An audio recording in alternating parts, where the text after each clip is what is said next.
Bismillahirrahmanirrahim. Assalamualaikum warahmatullahi wabarakatuh. Waalaikumsalam. Innal hamdalillah nahmaduhu nasta'inu wa nastaghfiruh wa na'udzu billahi min shururi anfusina wa min sayyiati a'malina may yahdihillahu fala mudhillalah wa man yudhlil fala hadiyalah. Asyhadu an la ilaha illallah wahdahu la syarikalah wa asyhadu anna Muhammadan abduhu wa rasuluhu la nabiyya ba'da. Hadirin jamaah kajian Masjid Darus Salam Taqwa yang sama-sama dirahmati Allah Subhanahu wa taala. Alhamdulillah, puji syukur marilah sama-sama kita panjatkan Allah Subhanahu wa taala. Pada kesempatan malam Ahad ini kita kembali dapat berkumpul guna sama-sama mengikuti kajian duha. Mudah-mudahan apa yang kita laksanakan pada kesempatan malam hari ini selalu senantiasa mendapatkan keberkahan dari Allah Subhanahu wa taala. Salawat serta salam tak lupa juga kita mohon kepada Allah agar selalu senantiasa tercurah kepada Nabi kita Muhammad Rasulullah sallallahu alaihi wasallam, para keluarganya, para sahabatnya dan kita berikutnya yang mudah-mudahan selalu senantiasa istiqamah berpegang teguh kepada sunnah-sunnahnya. Hadirin rahimakumullah, mari kita awali sama-sama dengan membacakan suratul Fatihah untuk diri kita masing-masing. Mudah-mudahan kita selalu senantiasa diberi keselamatan dan kesehatan. Mudah-mudahan di bulan Jumadil akhir, insyaallah bulan depan kita sudah memasuki daripada bulan Rajab, kemudian Sa'ban dan kemudian Ramadan. Mudah-mudahan Allah panjangkan umur kita. Amin. Dapat berkumpul bersama-sama dengan keluarga dan jamaah bertemu dengan bulan suci Ramadan yang akan datang. Al-Fatihah. A'udzubillahi minasyaitonirrajim. Bismillahirrahmanirrahim. Alhamdulillahirabbil alamin arrahmanirrahim maliki yaumiddin. Iyyaka na'budu wa iyyaka nasta'in ihdinas siratal mustaqim. Siratal ladzina an'amta 'alaihim ghairil maghdubi 'alaihim waladdallin. Amin ya rabbal alamin. Kepada adik-adik yang ada di belakang untuk tidak bercanda, mohon sekali lagi ada yang di belakang untuk tidak bercanda. Kepada Bapak Ustadz kami persilakan. Assalamualaikum warahmatullahi wabarakatuh. Alhamdulillahirabbil alamin wa bihi nasta'inu ala umuri dunya waddin. Wassalatu wassalamu ala asyrafil anbiya'i wal mursalin sayyidina wa maulana Muhammadi wa ala alihi wa ashabihi ajmain, amma ba'du. Qalu subhanaka la ilma lana illa ma 'allamtana innaka antal alimul hakim. Wa qala Rasulullah sallallahu alaihi wasallam may yuridillahu bihi khairan yufaqihu fiddin. Shadaqallahul azim. Hadratal muhtaramin, para alim ulama, para asatid, para hujjad, para pengurus Masjid Jami Darus Salam At-Taqwa, wabil khusus Ketua Umum Bapak Ahmad Hussein Pelu, dan juga Imam Rawatib kita Bapak Ustadz Haji Yahya dan juga Bapak Guntoro dan yang lain-lainnya yang al-akhir tidak bisa sebutkan satu persatunya, tapi mudah-mudahan tidak mengurangi rasa hormat saya kepada semuanya dan mudah-mudahan semuanya akan dimuliakan oleh Allah Subhanahu wa taala. Amin ya rabbal alamin. Salawat dan salam senantiasa Allah curahkan pada junjungan kita Nabi besar Muhammad sallallahu alaihi wasallam dan juga kepada para keluarganya, para sahabat-sahabatnya, dan mudah-mudahan kita semuanya akan mendapatkan syafaatnya di yaumil qiyamah. Amin amin ya rabbal alamin. Baiklah para jemaah sekalian, kita bacakan suratul Fatihah, kita tujukan khusus untuk diri kita masing-masing. Mudah-mudahan Allah Subhanahu wa taala berikan kesehatan, berikan kekuatan, terutama kekuatan iman dan Islam, dan juga kita tujukan untuk anak-anak kita, cucu-cucu kita, mudah-mudahan mereka dijadikan orang yang soleh dan solehah, taat kepada Allah dan Rasulnya, berbakti kepada kedua orang tuanya, berguna bagi nusa bangsa dan agama. Kita tujukan juga untuk orang tua, guru-guru kita, saudara-saudara kita yang telah mendahului kita. Mudah-mudahan mereka dilapangkan di alam kuburnya, diterima amal ibadahnya, diampuni segala dosanya. Ala hadhihi niyah wa ala kulli niyatin salihah ila hadratin Nabil Mustafa Muhammadin sallallahu alaihi wasallam. Al-Fatihah. أعوذ بالله من الشيطان الرجيم بسم الله الرحمن الرحيم الحمد لله رب العالمين الرحمن الرحيم مالك يوم الدين إياك نعبد وإياك نستعين اهدنا الصراط المستقيم صراط الذين أنعمت عليهم غير المغضوب عليهم ولا الضالين. Mari kita buka halaman 41. Halaman 41 hadis ke-35. Temanya menjadi hamba Allah yang bersaudara.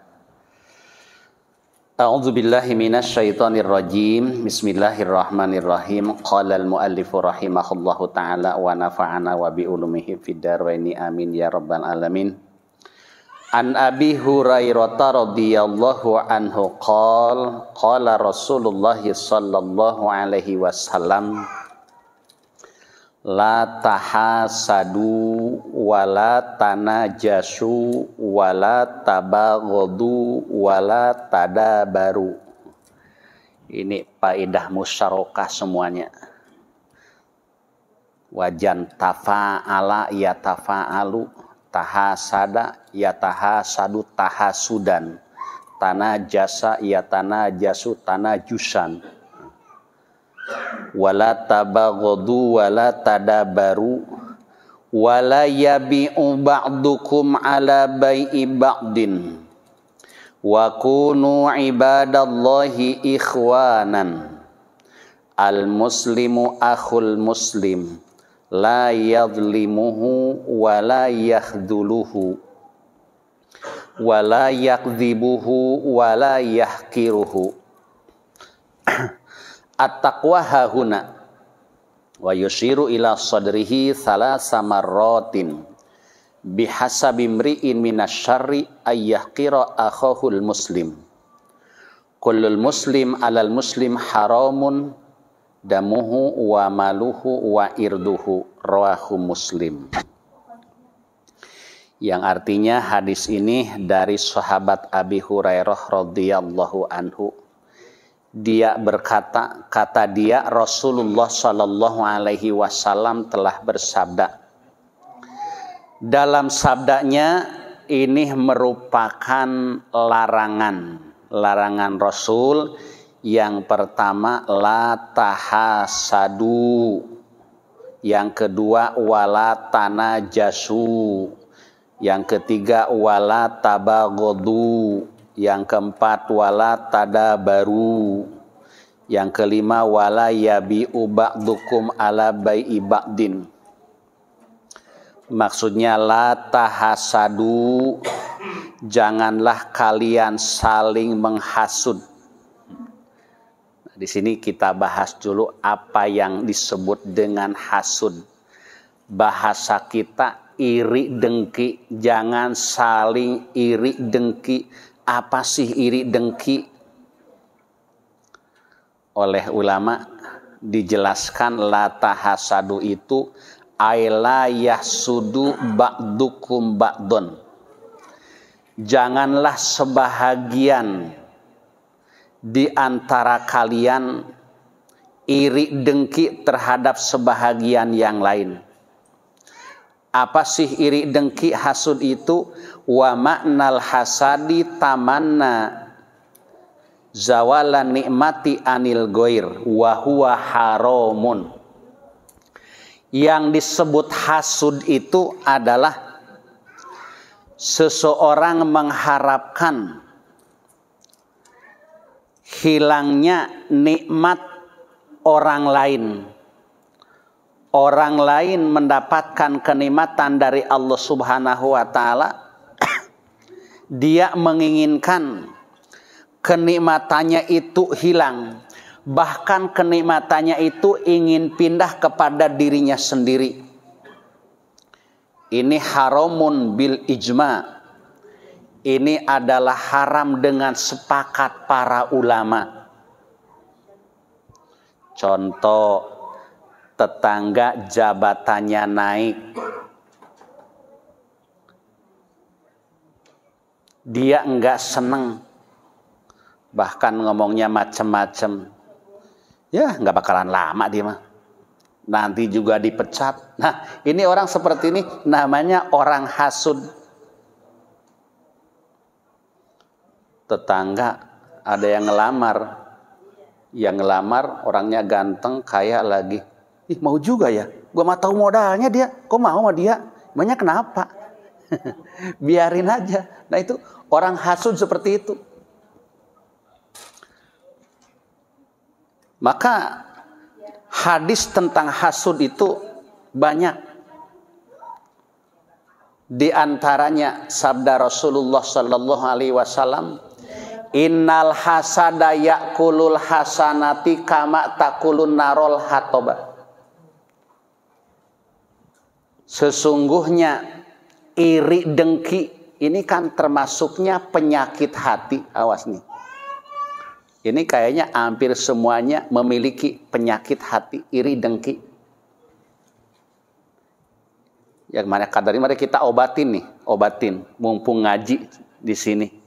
Innal hasada yakulul hasanati, sesungguhnya penyakit hasud, penyakit iri dengki, yakulul hasanati, akan memakan kepada pahala amal kebaikan, akan menghanguskan pahala amal kebaikan sebagaimana membakarnya api terhadap kayu.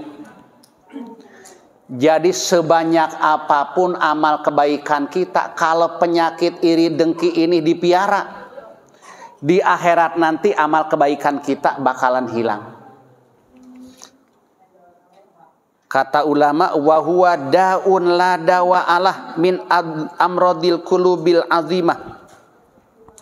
Penyakit hasud ini penyakit yang tidak ada obatnya. Ada sih, ada mungkin susah obatnya. Obatnya bukan ada di rumah sakit, enggak ada di apotek. Obatnya banyak-banyak baca istighfar.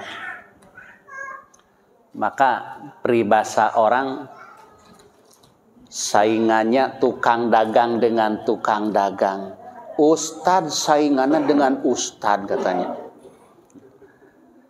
Cewek dengan cewek ini bersaing sehingga timbul penyakit iri dengki. Dan orang yang memiliki penyakit hasud, hatinya enggak bakalan tenang. Hatinya gelisah terus. Mari kita koreksi diri kita masing-masing. Kira-kiranya kalau tetangga kita bikin rumah bertingkat, kemudian mobilnya pun juga baru mahal, kalau di hati kita ada rasa enggak senang, berarti kita memiliki rasa iri dengki. Ustadz dan ustadz itu kadang-kadang timbul iri dengki. Mana di antaranya? Ustadz yang lagi naik daun, itu ustadz yang gak seneng ngomongnya. Ya, gua mah tahu modalnya, gua mah tahu akhlaknya. Emang kenapa? Itu diomongin sama masyarakat lagi. Tujuannya dia gak seneng dan untuk menjatuhkan nama baik dia. Dan orang yang memiliki penyakit hasud itu badannya enggak bakalan pernah gemuk katanya, kata ulama. Ngapain? Emang kenapa? Mikirin orang lain. Mikirin kenikmatan yang Allah berikan kepada orang lain. Yang diiriin itu enggak ada ngaruhnya. Bahkan yang diiriin itu dia makin sungguh-sungguh bagaimana caranya agar nikmat Allah itu tidak dicabut oleh Allah. Ekonominya lagi meningkat. Dia ngundang anak yatim. Ini yang punya penyakit iri dengki kesel. Belagu. Pamer. Punya harta pamer biar dipuji orang. Justru dia tujuannya bersyukur. Yang pertama, mempunyai penyakit iri dengki itu adalah iblis laknatullah. Dia iri terhadap Nabi Adam alaihi salam. Karena Allah memerintahkan ketika itu untuk sujud ke Nabi Adam, para malaikat sujud kecuali iblis. Karena iblis merasakan dirinya paling senior dibandingkan dengan Nabi Adam. Timbul rasa sombong. Akhirnya iblis dikeluarkan dari surga. Timbul iri setelahnya dia dikeluarkan dari surga. Karena Nabi Adam bersenang-senang dengan istrinya di dalam surga. Sehingga dibujuk, digoda. Nabi Adam dan Siti Hawa dikeluarkan juga dari surga. Dari golongan manusia yang pertama memiliki penyakit iri dan dengki, putranya Nabi Adam alaihi salam, yaitu yang bernama Qabil. Dalam Al-Quran dikisahkan tentang cerita Qabil dan Habil. Dalam Al-Quran surah Al-Ma'idah ayat ke-27, Allah berfirman, ayat ini isinya kisah, maka dalam Al-Quran paling banyak tentang kisah. Diawali dengan kalimat wajlu alaihim naba'a abnai Adam bil haqq idh qarraba qurbanan fatuqbila min ahadihima wa lam yutaqabbal minal akhar qala la'aqtulannaka innama yataqabbalullahu minal muttaqin la'im basatta ilayya yadaka litaqtulani ma ana bibasiti yadiya ilayka liaqtulak inni akhafullaha rabbal alamin inni uridu an tabu'a bi ismi wa ismika fatakuna min ashabin nar wa dhalika jazaa'udz zalimin fatawwa'at lahu nafsuhu qatla akhihi faqatalah fa asbaha minal khasirin, yang artinya watslu, bacakan oleh engkau Muhammad atau ceritakan oleh engkau Muhammad alaihim kepada mereka naba abnai Adama bil haqi, ceritakan dengan sebenar-benarnya, yaitu cerita kedua putra Nabi Adam yang bernama Qabil dan Habil. Siti Hawa istrinya Nabi Adam, ya mbah kita. Siti Hawa itu kalau melahirkan kembar. Ada yang meriwayatkan Siti Hawa itu anaknya 40. Seringnya kembar, yang tidak kembar adalah Nabi Syith. Nah ini ceritanya si Qabil kembarannya perempuan yang bernama Labuda. Kemudian kalau si Habil dengan si Iklima. Si Iklima perempuan cantik. Nah ini kan nggak boleh syariat Nabi Adam alaihi salam menikah dengan kembarannya. Boleh nikah dengan adik tapi jangan dengan kembarannya. Ini si Habil pengen menikah dengan kembarannya yaitu si Iklima. Karena si Iklima cakep. Si Labuda jelek dibandingkan dengan Iklima. Ya karena dulu kan baru si Iklima masih Labuda. Nah ceritanya si Qabil ini pengen menikah dengan saudara kembarannya yaitu Iklima.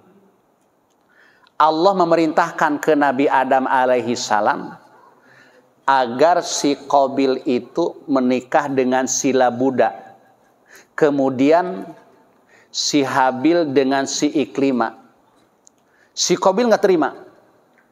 Saya pengen menikah si Iklimah karena dia saudara saya. Kata si Habil, Iklimah nggak boleh nikah dengan kembaran. Allah melarang. Nggak, saya pengen sama dia. Wah, ceritanya bertengkar. Nabi Adam tahu. Akhirnya kata Nabi Adam juga, Qabil, kamu enggak boleh nikah dengan si Iklimah karena itu kembaran kamu. Kamu harus nikahnya dengan si Labuda. Saya pengen sama dia, Pak. Udah, kalau gitu ngadain sayembara. Sayembaranya kalian harus korban. Siapa yang korbannya diterima oleh Allah, dia bisa nikah dengan Iklimah. Ya, ceritanya si Qabil ini senangnya miara kambing. Kalau si Habil senangnya tani. Bahkan pernah kambingnya si Qabil itu masuk tanaman kepunyaan si Habil, diacak-acak. Mau dibunuh tuh kambingnya. Kata Nabi Adam, silahkan kalian kurban. Qabil, kamu korbannya kambing. Habil, kamu siapkan hasil pertanian. Ciri-cirinya kurbannya diterima, bakalan datang api dari langit, disamber oleh api, dilalap oleh api. Ciri-cirinya yang gak diterima, yang dikorbankan itu akan dimakan burung dan hewan buas. Ketika Nabi Adam alaihi salam pergi ke Baitullah, mereka melaksanakan kurban. Ternyata id qarraba kurbanan fatuqubila min ahadihima wa lam yutaqabbal minal akhar. Tatkala mereka melakukan pengorbanan, tatkala mereka melaksanakan kurban, ternyata kurban yang diterima hanya salah satu orang dari mereka. Yang diterima adalah korbannya si Qabil yang mau dinikahkan dengan si Iklimah yang cantik. Nah, timbul rasa iri dengki dari si Habil. Disaksikan punya si Habil nggak disentuh dengan api. Oh, kurang ajar ini. Saya pengen menikah si Iklimah, ternyata korban saya nggak diterima. Ngancam si Habil sama si Qabil. Kata si Habil, la aktulanak, gua bunuh kamu Qabil. Korban saya nggak diterima. Kata si Qabil, innama yataqabbalullahu minal muttaqin. Sesungguhnya Allah hanya menerima amalan-amalan atau korban dari orang-orang yang bertakwa. Kan bahasanya kurban dari asal kata qoroba. Artinya mendekatkan diri kepada Allah dengan mengorbankan hartanya. Kalau di kita kan bahasanya udhiyah, motong hewan kurban. Motong kambing, motong sapi, motong onta, motong kebo dalam rangka mendekatkan diri kepada Allah. Kata si Qabil, Habil, kamu gak boleh marah, gak boleh gitu. Allah menerima amalan-amalan dari orang yang bertakwa. Tetap kata si Habil, saya akan membunuh kamu. Apa kata si Qabil? La imbasatta ilayya yadaka litaktulani ma ana bibasiti yadiya ilaika liaktulak inni akhafullaha rabbal alamin. Sesungguhnya jika kamu Habil akan menggerakkan tangan kamu untuk membunuh saya, tetap saya nggak bakalan menggerakkan tangan saya. Saya tidak akan membalas untuk membunuh kamu. Dan saya tidak akan menangkis sabetan kamu. Karena sesungguhnya saya takut kepada Allah. Dialah Tuhan semesta alam. Apa kata si Habil yang iri dengki yang hasud? Inni uridu an tabu'a bi ismi wa ismik fatakuna min ashabin nar. Sesungguhnya aku ingin agar kamu membawa dosa kembali, dosa kamu dan dosa aku, agar kamu menjadi penghuni neraka. Biarin, saya tetap akan membunuh kamu. Fatawa'at lahu nafsuhu qatla akhihi faqatalahu. Terdorong dengan hawa nafsu setan, si Habil akhirnya membunuh saudaranya yaitu si Qabil. Fa asbaha minal khasirin. Kemudian si Habil yang membunuh saudaranya, dia termasuk golongan orang yang rugi. Setelah si Qabil dibunuh di lapangan, itu si Habil menyesal. Udah mati, ini gimana caranya ya? Kok dia mati? Kemana kan ya? Ini gimana caranya agar badannya dan auratnya tertutup? Dia bengong aja. Akhirnya Allah Subhanahu wa taala faba'asallahu ghuraban yabhasu fil ar. Allah mengutus seekor burung gagak. Burung gagak itu hinggap di tanah, kemudian menghadapi kawannya yang udah mati. Kemudian burung gagak itu nyungkil-nyungkil tanah pakai cekernya dan juga patuknya. Kemudian jadi dalam. Si Habil akhirnya, ya wailata a'jaztu an akuna misla hadal ghurab. Celaka aku. Masa aku kalah sama burung gagak? Oh, berarti gitu caranya untuk mengkubur saudara saya yang udah mati. Berarti ini si Habil mengkuburkan saudaranya diajarin oleh burung gagak. Nah, ini yang pertama, manusia yang mempunyai penyakit iri dengki adalah putra Nabi Adam yang bernama Habil. Kemudian kesininya banyak penerusnya yang memiliki penyakit itu. Karena ingin menguasai di keluarga, ingin menguasai di perusahaan. Ya, berbagai macam alasan-alasannya. Karena dia hidupnya pengen senang, bukannya senang, tambah sengsara. Orang yang memiliki penyakit hasud atau iri dengki. Maka dari itu susah dihilangkannya penyakit seperti itu. Hampir semuanya manusia memiliki penyakit seperti itu kecuali golongan para nabi, orang-orang soleh. Maka jika kita punya tetangga ekonominya meningkat, jabatannya naik, ya kita alhamdulillah, kita kudu seneng. Kalau bini kita mau lahiran kan bisa minjam mobil. Kita butuh untuk modal kan bisa minjam sama dia. Daripada minjam sama bank berbunga, sama dia mah enggak usah berbunga. Itulah enaknya kalau hati kita lapang. Makanya kata Imam Ghazali, penyakit hati itu ya hasud, takabur, riya, sum'ah. Riya itu orang beribadah itu ingin dilihat oleh orang lain. Sum'ah dari asal kata sami'a yasma'u sum'atan. Berbuat kebaikan itu ingin didengar oleh orang lain. Makanya kata Imam Ghazali, ciri-cirinya orang yang riya, yang pamer ibadahnya ingin dilihat oleh orang lain, banyak. Orang kelihatannya lemes, bibirnya pun juga kering, perutnya kempes, jalan juga nunduk aja. Mau kemana mas? Mau ke masjid. Sakit ya? Enggak. Ini kayaknya sakit. Enggak. Emang kenapa? Lagi puasa. Saya nggak mau ria. Justru ria itu dia. Ya Allah, ngaku sendiri.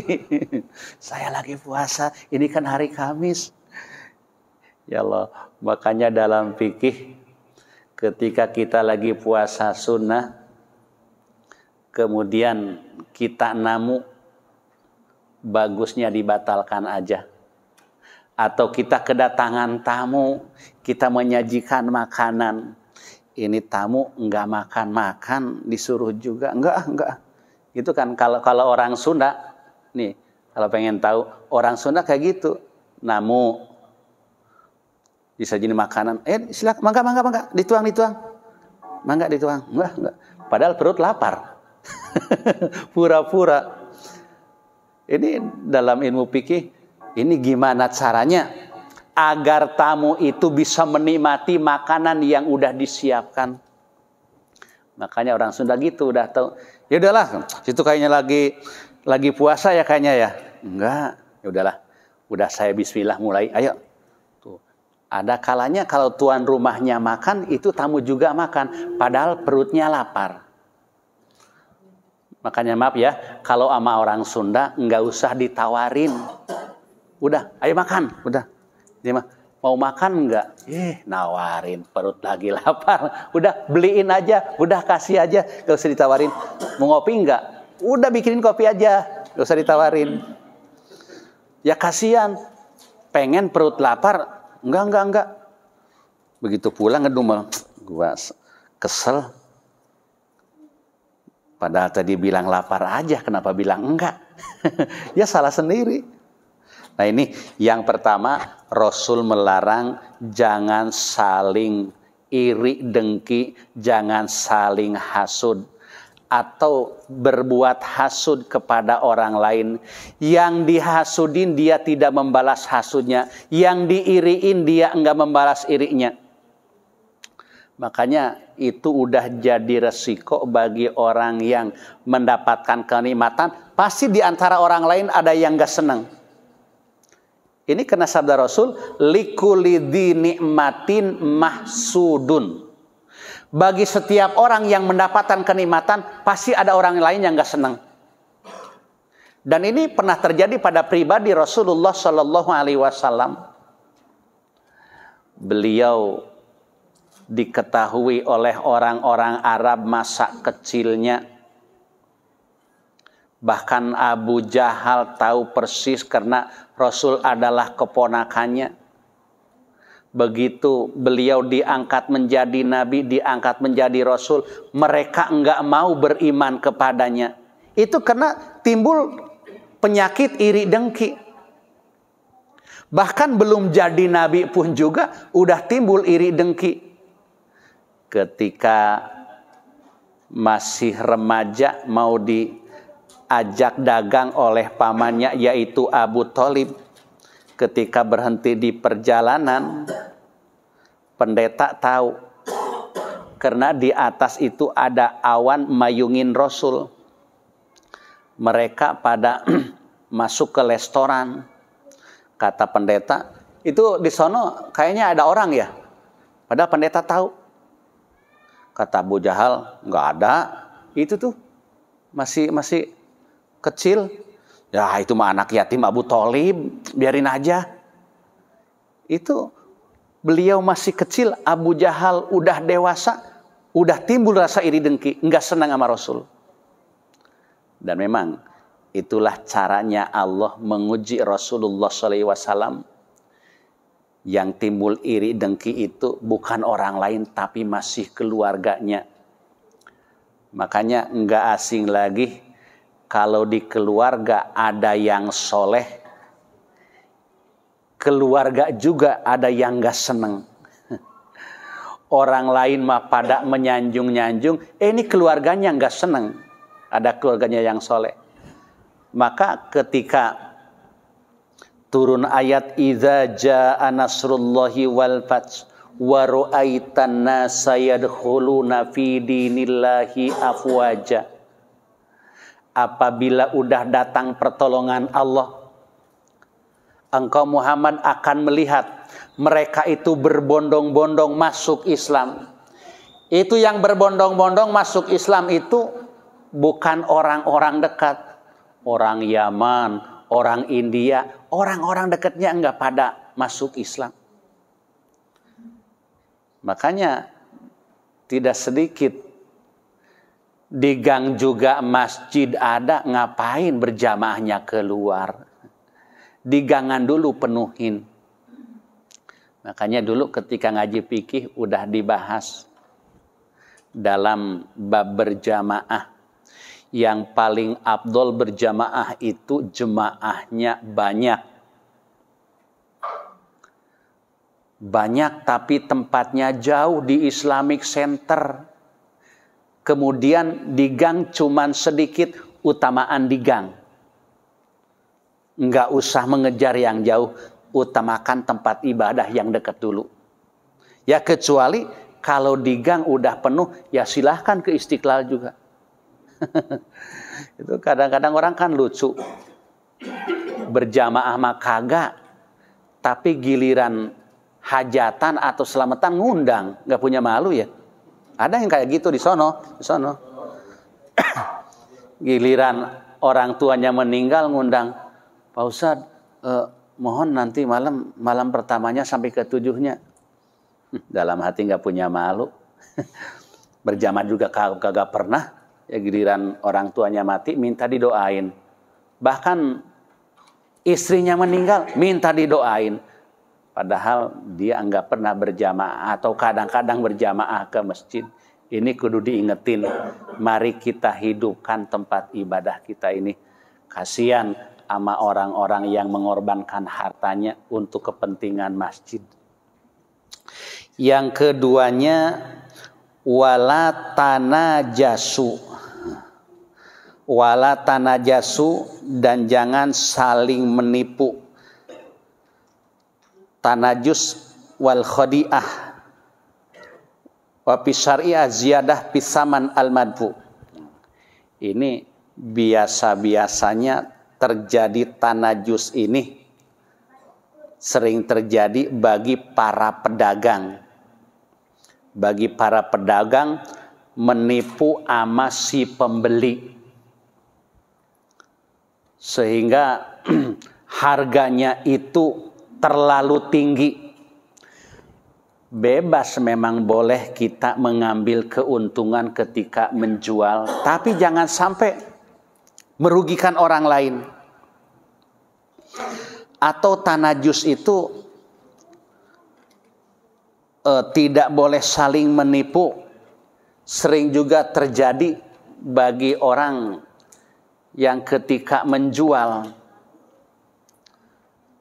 barang itu lagi ditawar oleh orang lain. Itu kain sarung berapa Wadimor? 100.000. Saya mah berani 110. Berani. Padahal tujuannya menipu biar nggak jadi belinya. Ini dosa. Pokoknya yang namanya nipu berbentuk apa saja itu enggak boleh. Kenapa? Karena merugikan orang lain. La tadlimuna wa la tudlamun. Kamu jangan merugikan orang lain. Dan kamu jangan mau dirugikan oleh orang lain. Makanya bagi para pedagang ketika menjual barang dagangannya ya harus terbuka. Yang super katakan super. Yang murah ya katakan murah. Makanya ya kesininya mereka bersaingnya enggak kira-kira. Contoh orang yang jualan pakaian, nih merek apa nih yang lagi ngetop, dia juga bikin. Padahal bahannya beda, cuman mereknya sama. Itu juga menipu sama orang lain. Wala tabaghadu. Yang ketiganya, jangan saling membenci. Makanya ada seorang sahabat minta dinasehatin kepada Rasulullah SAW. Ya Rasulullah, nasehatin saya. Kata Rasul, la tagdob. Janganlah kau marah-marah. Apalagi ya Rasul, la tagdob. Janganlah kamu marah-marah. Apalagi ya Rasul, la tagdob. sampai 3 kali, la tagdob, la tagdob, la tagdob. Dan ini nasihat, kata-katanya singkat tapi isinya padat. Kenapa? Karena kemarahan itu munculnya dari setan, hawa nafsu setan. Maka sabda beliau, idza ghadiba ahadukum falyatawaddo. Apabila salah seorang di antara kalian marah-marah, hendaklah ngambil air wudhu. Karena kemarahan itu adalah dorongan setan. Setan itu diciptakan dari nyalanya api. Api itu nggak bakalan padam kecuali disiram dengan air. Begitu juga ketika kita lagi marah-marah, bersegeralah ngambil air wudhu untuk merendam atau untuk menutup kemarahan kita. Wala tadabaru, kemudian yang berikutnya jangan saling membelakangi. Jare wong Jawa, ojo pungkur-pungkuran. Maksudnya jangan saling membelakangi itu sampai enggak nanya. Ketemu di jalan berpaling muka. Nah, itu berarti penyakit hati juga. Timbul rasa benci sama saudaranya sehingga berpaling muka. Makanya sabda Rasul, la yahillu li muslimin ayyahjura akhahu fawqa salasati ayyamin, wa fi riwayatin la yahillu li rajulin ayyahjura akhahu fawqa salasin. Paman hajaro pamata dakhalan nar. Tidak halal, yakni haram bagi seseorang membiarkan saudaranya, mencuekin saudaranya lebih daripada 3 hari. Barang siapa yang membiarkan saudaranya enggak mau menyapa, enggak mau nanya, nyuekin aja lebih daripada 3 hari, kemudian dia mati, maka dia masuk neraka. Naudzubillah summa naudzubillah min dzalik. Nah, ini orang yang iri dengki, yang tanajus, yang penipu, yang pemarah, kemudian yang membelakangi. Ini semuanya mereka adalah orang-orang yang memiliki penyakit hati. Wala yabi'u ba'dukum ala bai'i ba'din. Dan seorang muslim, dan begitu juga sebagian dari kalian, janganlah sebagian dari kalian membeli barang yang sedang dibeli atau ditawar oleh orang lain. Orang lagi nawar barangnya, lagi transaksi, datang kita. Gue berani lebih tinggi harganya daripada dia. Udah gagalin aja. Oh. Kecuali kalau emang yang lagi nawar itu enggak jadi, tunggu dulu sampai dia selesai transaksinya antara jadi dan tidaknya. Kalau memang tidak jadi, ya udah kita yang beli.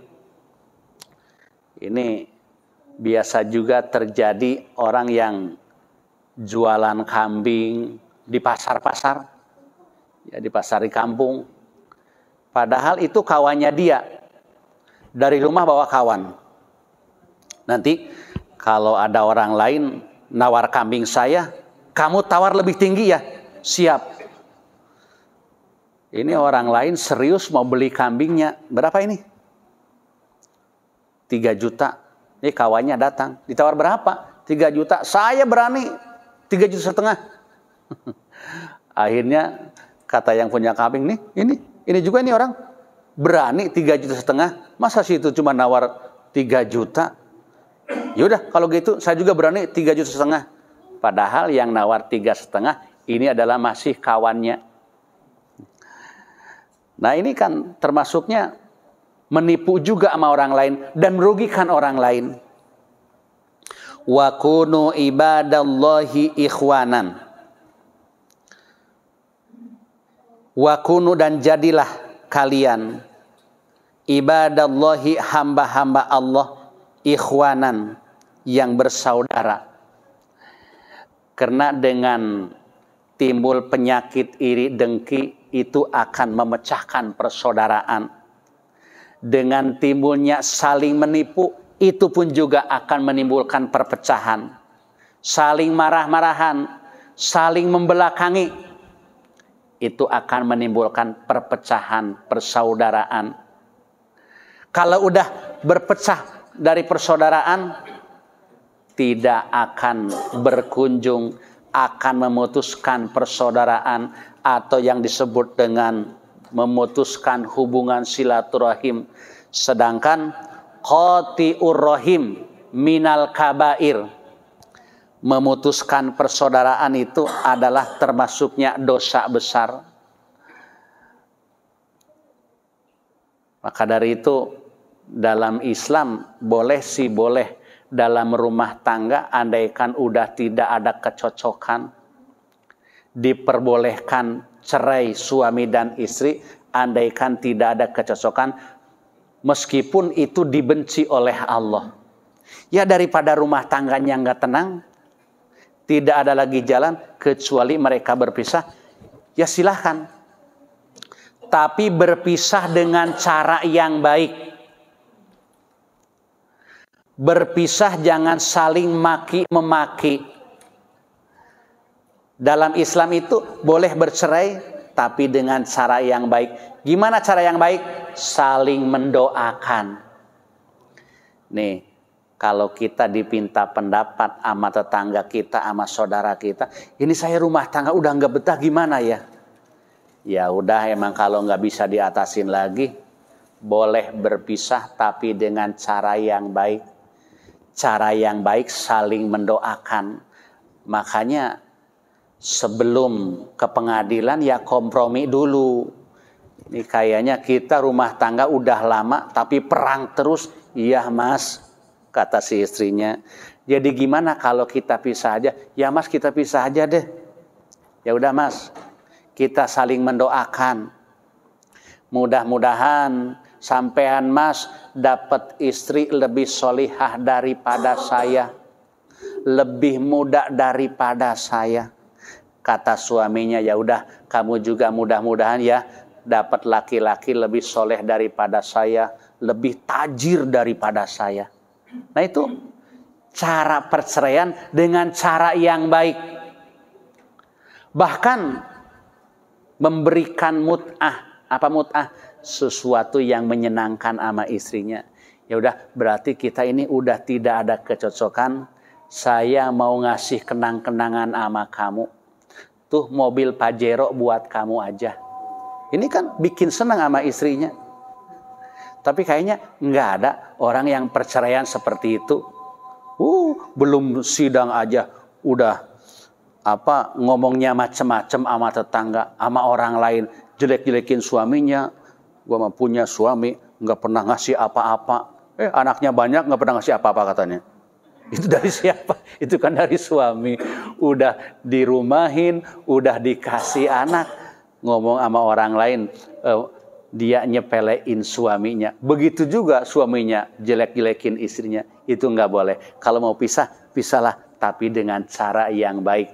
Makanya sebelum dinikahkan ada kalimat yang sunat untuk dilafadkan oleh si wali. Ujawizuka ala ma amarallahu min imsakin bima'rufin aw tasrihin biihsan. Kemarin saya ngobrol sama guru saya di kampung. Bener Ji, itu seringkali dilupakan kata-kata gitu. Ujawijuka ala ma amarallahu min imsakin bima'rufin aw tasrihin biihsan. Saya akan menikahkan kamu atas perintah Allah. Jika rumah tangga kalian baik, terusin itu. Jika rumah tangga kalian enggak betah, ribut terus, tasrihin biihsanin, silahkan ceraikan dengan cara yang baik. Cuman ini seringkali enggak dibaca. Dibaca sih dibaca, cuman enggak diterjemahin. Padahal ya biar paham ini calon pengantin. Shadaqallahul adzim, hanya separuh saja para jemaah sekalian. Nanti al muslimu akhul muslim insya Allah ditulisin di jadwal yang akan datang. Para jemaah sekalian, sebelum ditutup ya barangkali ada yang bertanya, monggo dipersilahkan. Bapak yang mau tanya.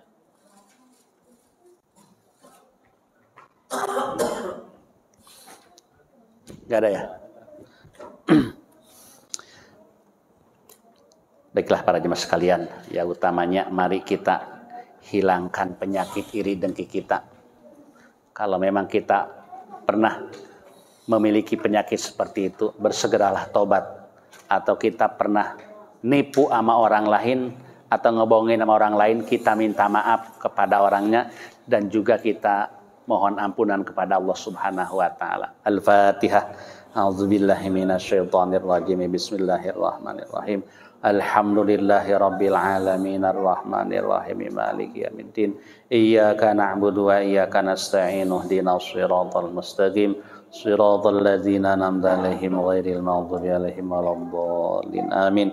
Wa'funa ya karim, wa'funa ya karim, wa'funa ya karim. Ya arhamar rahimina irhamna, ya arhamar rahimina irhamna.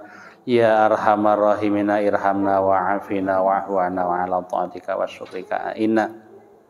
Ya hayyu ya qayyum ya dal jalali wal ikram fa akrim lana bi fadlika wa ridhaka ya Allah wa ridhaka ya Allah ya Allah. Allahumma bihaqqil Fatihah wa sirril Fatihah wa karamatil Fatihah iftah lana abwabal khair wa khtim lana bil khair waj'alna min ahlil khair. Allahumma sallim islamana waslim imanana wasalim itiqadana wasalim marifatana min dari dunya ila daril akhirah. Allahumma khtim lana ya Allah bihusnil khatimah wa la takhtim alaina ya Allah bisu'il khatimah. Rabbana atina fid dunya hasanah wa fil akhirati hasanah wa qina adzabannar. Wa sallallahu ala sayyidina Muhammadin nabiyil ummi wa ala alihi wa sahbihi baraka wa sallam. Subhana rabbika rabbil izzati amma yasifun wa salamun alal mursalin walhamdulillahi rabbil alamin. Assalamualaikum warahmatullahi wabarakatuh.